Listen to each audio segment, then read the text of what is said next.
Everyone, आज उत्तराखंड में Bageshwar district से प्राइमरी टीचर्स की वैकेंसी आ चुकी है।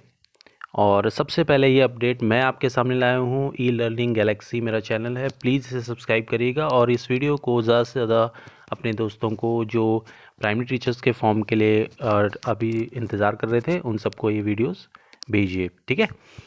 तो अभी देखिए, ये सबसे पहले विज्ञप्ति आज 19 तारीख को ही निकली है, 19 नवंबर। और बागेश्वर ने सबसे पहले ये निकाली है।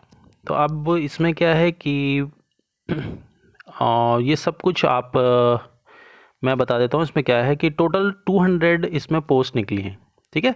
लेवल 6 की पोस्ट है ये, एंड 200 पद हैं इसके। और इसको कोई भी डीएलएड और बीएड दोनों भर सकते हैं इसको।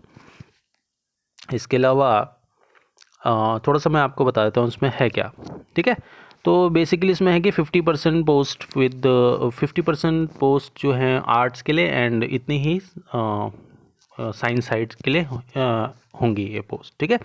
इसके अलावा इसमें लिखा हुआ है कि जो सैनिक अर्धसैनिक जो हैं, जो मतलब बाहर जॉब करते थे और उनके बच्चों ने वहीं पढ़ा, लेकिन मूल निवासी वो उत्तराखंड के ही हैं, तो वो इस फॉर्म को भर सकते हैं। तो एक्चुअली ये मैटर क्या है कि पिछली बार जब ये फॉर्म आए थे उत्तराखंड पीआरटी के, तो उसमें था कि भाई जिन बच्चों ने उत्तराखंड से बाहर 10वीं और 12वीं करी है या ग्रेजुएशन करी है, तो वो इसको नहीं भर सकते, ऐसा हुआ था। तो फिर बाद में उन्होंने दोबारा से संशोधन किया, क्योंकि ऐसा है कि उत्तराखंड में ज़्यादातर जो हम बच्चे हैं, उनके पेरेंट्स जो हैं वो आर्मी मिलिट्री से हैं, और उनको क्या है कि बाहर जॉब करने जाना पड़ता है, तो फैमिली वहीं ले जाते हैं। मान लीजिए कि कोई जम्मू में है, तो भाई उन्होंने अपने बच्चों को जम्मू से ही 10th 12th कराई होगी, तो फिर वो फॉर्म नहीं भर पाए थे। लेकिन बाद में उन्होंने बोला नहीं, आपके पास अगर उत्तराखंड का मूल निवास है तो आप फॉर्म भर लें।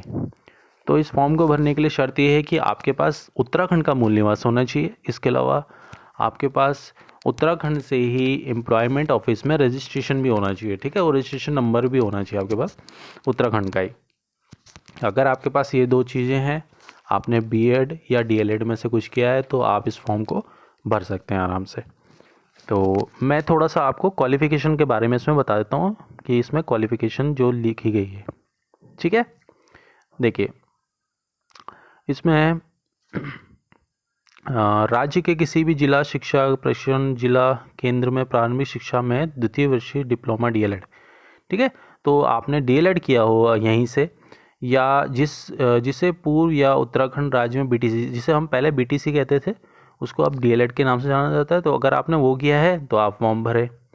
अगर इसके अलावा भी है, और इसके समकक्ष राष्ट्रीय अध्यापक शिक्षा परिषद में मान्यता प्राप्त प्रारंभिक शिक्षा शास्त्र में डिप्लोमा 4 साल का जो बीएलएड होता है, ठीक है, 50% के साथ अगर वो किया है तो आप इसे भर सकते हैं 1st to 5th के लिए।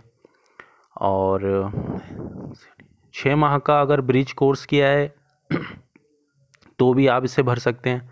आपको पता होगा कि 6 मंथ का ब्रिज कोर्स भी किया है उत्तराखंड से, जैसे जो बीएड कैंडिडेट्स थे, उन्होंने 6 मंथ का डीएलएड 6 महीने का ब्रिज कोर्स किया था, तो वो लोग इसको भर सकते हैं। और अगर इसमें देखिए ब्रिज कोर्स इंक्लूड है, तो आप ये भी समझ लीजिए इसमें एनआईओएस कोर्स भी इंक्लूड है, ठीक है। जो एनआईओएस से जिन्होंने डीएलएड किया था वो भी इसमें इंक्लूड ऑलरेडी हो रहा है। अगला देखिए, घ वाला, राष्ट्रीय अध्यापक शिक्षा परिषद द्वारा निरूपित मार्गदर्शी सिद्धांतों के अंदर राज्य केंद्र सरकार द्वारा आयोजित। अच्छा, उसके अलावा जो इसमें टैट 1 या सी टैट 1 भी पास होना ज़रूरी है, ठीक है। अगर आप जनरल कैंडिडेट है तो 90 नंबर लाने आपको ज़रूरी है। 90 नंबर लेके आएंगे आप, तो ही आप इस फॉर्म को भरें भाई। और अगर आप और जनरल कैटेगरी से नहीं है, SC ST OBC से हैं, तो उसके अकॉर्डिंगली मेरे ख्याल से 75 नंबर पे OBC है और SC ST 60 नंबर पे है।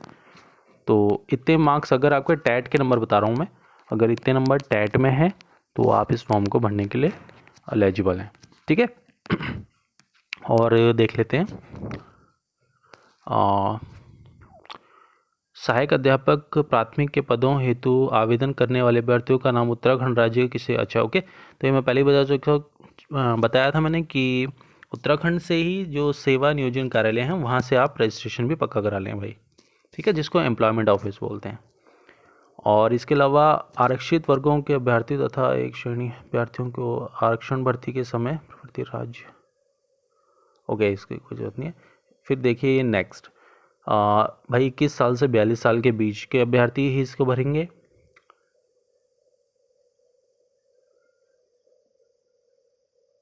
ओके, इसके अलावा इसमें दिया गया है जो पहले से ही ऑलरेडी जो सहायक अध्यापक की पोस्ट में है, टेम्परेरी टीचर्स जो लगे हुए हैं, वो फॉर्म दोबारा ना भरें क्योंकि उनका एक बार सिलेक्शन हो चुका है, उन्होंने भर चुके हैं। आई होप आपको समझ में आ गया होगा। और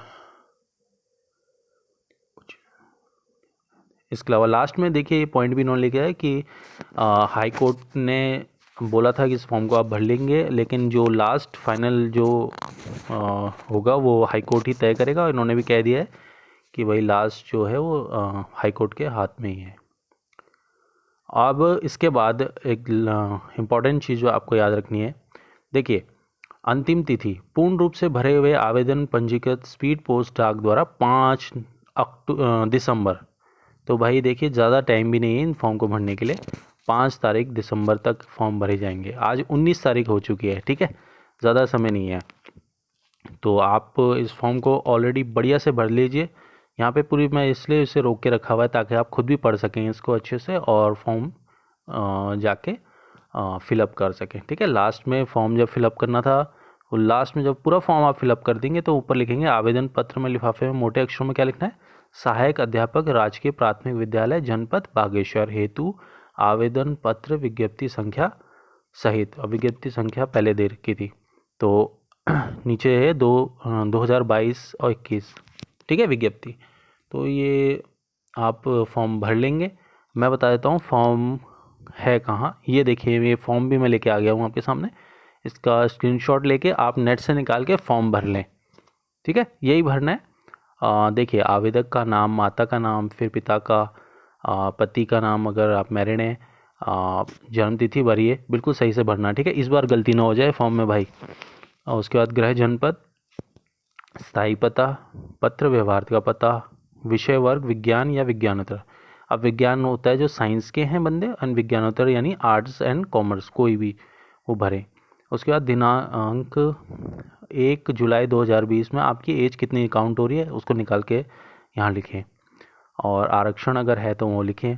अच्छा, अगर आप आरक्षण श्रेणी से हैं तो अपना जो सर्टिफिकेट है वो भी इसमें लगा दीजिए, ठीक है। मोबाइल नंबर, उसके बाद शैक्षिक, हाई स्कूल, इंटरमीडिएट, इसको भरना कैसे मैं बताता हूँ। हाई स्कूल है, कब किया था, वर्ष, श्रेणी कौन सी थी, first second third position number, ठीक है। विषय भरेंगे अपने सारे विषय, पाँचों के पाँचों जितने विषय हैं आपके पूरे। प्राप्तांक और पूर्णांक, प्राप्तांक कितने थे, पूर्णांक टोटल कितना है और प्रतिशत कितना आया, तो ये सारे के सारे आप भर लें। उसके बाद इंटर का भरें, स्नातक, डीएलएड किया हो तो डीएलएड का। और डीएलएड में क्या है आपके अलग से जो प्रैक्टिकल के और थ्योरी के अलग अलग, 4 वर्ष का बीएलएड किया है तो वो, बीएड है तो वो भी, ठीक है, प्रैक्टिकल के अलग थ्योरी के अलग, इसके अलग अलग पॉइंट मिलते हैं, इस वजह से अलग अलग लिखा है इन्होंने। यूटेट या सीटेट में से जो भी पास किया हो वो यहाँ डालें।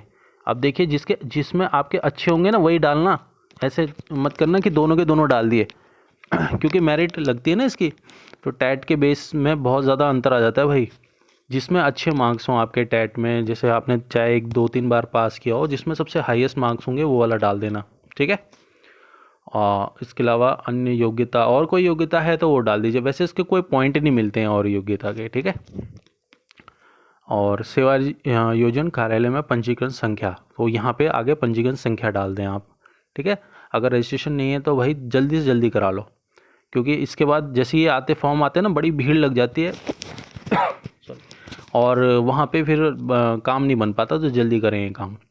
संलग्न संख्या, ओके, यानी कि कितने डॉक्यूमेंट हैं आपके, वो दिनांक, स्थान और यहाँ नीचे हस्ताक्षर करके, और ये अनुबंध पत्र में अपना नाम वगैरह लिख के नीचे लास्ट में साइन मार देना अपने, डेट एंड स्थान लिख के, ठीक है। और इसको पोस्ट करिए जल्द से जल्द। तो आपको समझ में आ गया होगा। इसकी लास्ट डेट क्या थी, 5 दिसंबर। ठीक है, 5 दिसंबर लास्ट डेट है, जल्दी से इसको भेजा जाए। तो ये अपडेट थी आपके लिए मेरी तरफ से, और प्लीज़ सब्सक्राइब पक्का कर लेना। अब भाई बहुत टाइम हो गया, मैं इतनी अपडेट देता हूँ, सब्सक्राइब नहीं किया जाता। And share and like please कर देना इसको, ठीक है। Thank you everyone.